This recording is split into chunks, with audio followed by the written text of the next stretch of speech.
नमस्ते बच्चों, ये है तुम्हारा पार्ट 13 और ये है कविता सूर और तुलसी के पद। जैसा कि हम लोग पिछली बार भी दोहरा चुके हैं, एक बार मैं फिर बता देती हूँ। इसमें सूरदास कृष्ण के बारे में बताते हुए कहते हैं कि कृष्ण अपनी माता से बार बार पूछते हैं कि हमारी चोटी कब बढ़ेगी। तो देखो कैसे पूछते हैं, मैया कब ही बढ़ेगी चोटी, कितनी बार मोहि दूध पीवत भई, यह अजहू है छोटी। कृष्ण कहते हैं, कृष्ण की बालपन का ये वर्णन है। तो कृष्ण कहते हैं कि कितनी बार से तुम मुझे दूध पिला रही हो, कब से मैं दूध पी रहा हूँ, लेकिन यह आज भी छोटी है। क्या छोटी है? उनकी चोटी। तू तो कहती बल की बैनी, ज्यों है लांबी मोटी।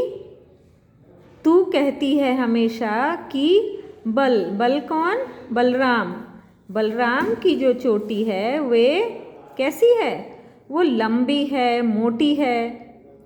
काढ़त गुहत नहावत ओछत, नागिनी सी भुई लोटी। उसको क्या करती हो? काढ़ती हो, गुहती हो, अच्छे से धोती हो, तो वो क्या करती है?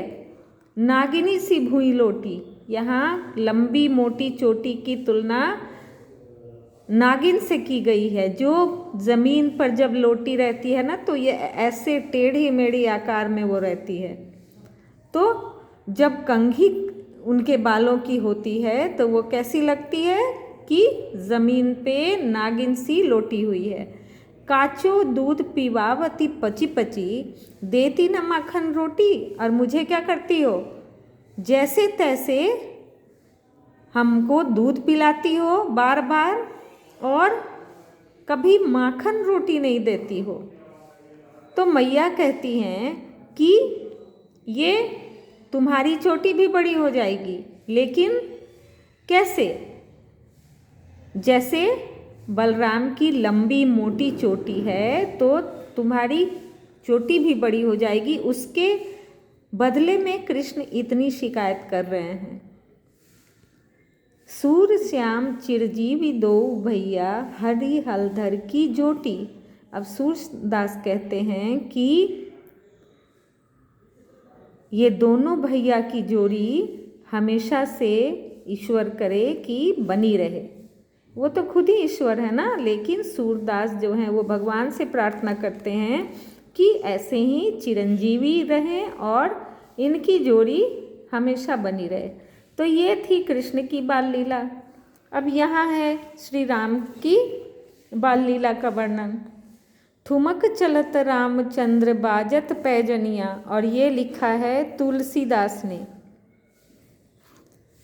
किलकी किलकी उठत धाय, गिरत भूमि लटपटाए, धाय मात गोद लेत दशरथ की रनिया।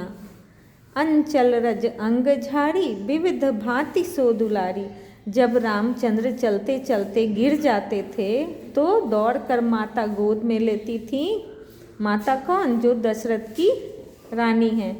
और अपने आंचल से धूल को झाड़ कर, बहुत तरह से उनको दुलार कर, तन मन धन वारी वारी, कहत मृदु बचनिया।